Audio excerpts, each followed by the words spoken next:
పండగైనా సంబరమైనా మీ ప్రతి సెలబ్రేషన్కి only choice Vega jewellers. Exclusive bridal jewellery offers. Shop now. Mumbai Indians fans కు షాకింగ్ న్యూస్. ఐపీఎల్ 2026 సీజన్ ముగియడంతో కీలక మార్పులకు రంగం సిద్ధమైంది.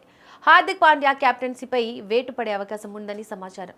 టీమ్ మేనేజ్మెంట్ దీనిపై సీనియర్ ఇంట్రోస్పెక్షన్ కు సిద్ధమైందట. ముంబై ఇండియన్స్ అంచనాలను అందుకోలేకపోయిన నేపథ్యంలో ఈ నిర్ణయం తీసుకున్నట్లు తెలుస్తోంది. నిజానికి ఐపీఎల్ చరిత్రలో అత్యంత విజయవంతమైన జట్టు ముంబై ఇండియన్స్. కానీ గత కొంతకాలంగా ఆ జట్టు ఫామ్ అస్సలు బాలేదు. ఐపీఎల్ 2026 సీజన్లో 14 మ్యాచ్లు ఆడితే కేవలం 4 మాత్రమే గెలిచింది. పాయింట్ల పట్టికలో 9వ స్థానానికి పరిమితమైంది. దీంతో జట్టు యాజమానులు, మేనేజ్మెంట్ తీవ్ర అసంతృప్తిలో ఉన్నారు. హార్దిక్ పాండ్యా నాయకత్వంలో జట్టు ప్రదర్శన ఆశించిన స్థాయిలో లేదు.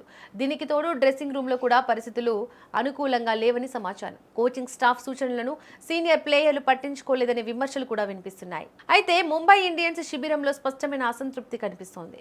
కోచింగ్ స్టాఫ్ డేటా ఆధారంగా వ్యూహాలు చెబితే ప్లేయర్లు అమలు చేయడంలో విఫలమయ్యారు. దీనిపై మేనేజ్మెంట్ తీవ్రంగా స్పందించింది. రాబోయే రోజుల్లో జట్టులో భారీ మార్పులు ఉంటాయని సంకేతాలు అందుతున్నాయి. హార్దిక్ పాండ్యాను కెప్టెన్సీ నుంచి తప్పించడమే కాకుండా జట్టులో అతని భవిష్యత్తుపై కూడా అనుమానాలు మొదలయ్యాయి. ఒక ప్లేయర్ గా అతను జట్టులో కొనసాగుతాడా లేదా అనేది ఇంకా తెలియలేదు. హార్దిక్ పాండ్యా తిరిగి ముంబై జట్టులోకి వచ్చినప్పటి నుంచి ఫ్యాన్స్ నుంచి వ్యతిరేకత ఎదుర్కొన్నాడు. రోహిత్ శర్మను తప్పించి అతనికి కెప్టెన్సీ ఇవ్వడం అభిమానులకు నచ్చలేదు. మైదానంలో కూడా హార్దిక్ మీద తీవ్రమైన విమర్శలు, బోయింగ్స్ వచ్చాయి. ఐపీఎల్ 2026 లో కూడా ఈ ప్రభావం కొనసాగింది. హార్దిక్ పాండ్యా తన వ్యక్తిగత ప్రదర్శనతో కూడా టీంను ఆదుకోలేకపోయాడు. బ్యాటింగ్, బౌలింగ్ రెండింటిలోనూ విఫలమయ్యాడు. పవర్ ప్లేలో పరుగుల కోసం జట్టు ఇబ్బంది పడడం పెద్ద సమస్యగా మారింది. మిగతా జట్లు పవర్ ప్లేను అద్భుతంగా వాడుకుంటే ముంబై మాత్రం వెనుకపడింది. కోచింగ్ స్టాఫ్, మేనేజ్మెంట్ కలిసి ఇప్పుడు అన్ని అంశాలను సమీక్షించుకోనున్నారు. హార్దిక్ నాయకత్వంపైనే కాకుండా జట్టులోని ప్రతి ఒక్క ప్లేయర్ ప్రదర్శనపై కూడా ఫోకస్ పెట్టనున్నారు.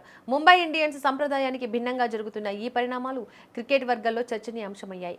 డ్రాస్టిక్ నిర్ణయాలు తీసుకునే క్రమంలో యాజమానులు ఏమాత్రం వెనకాడడం లేదు. త్వరలోనే తుది నిర్ణయం బయటకు వచ్చే అవకాశం ఉంది. అభిమానులు మాత్రం రోహిత్ శర్మను మళ్లీ కెప్టెన్ గా చూడాలని కోరుకుంటున్నారు. అసలు కెప్టెన్ ఎవరు, హార్దిక్ టీంలో ఉంటాడా లేదా అనేది త్వరలోనే క్లారిటీ రానుంది.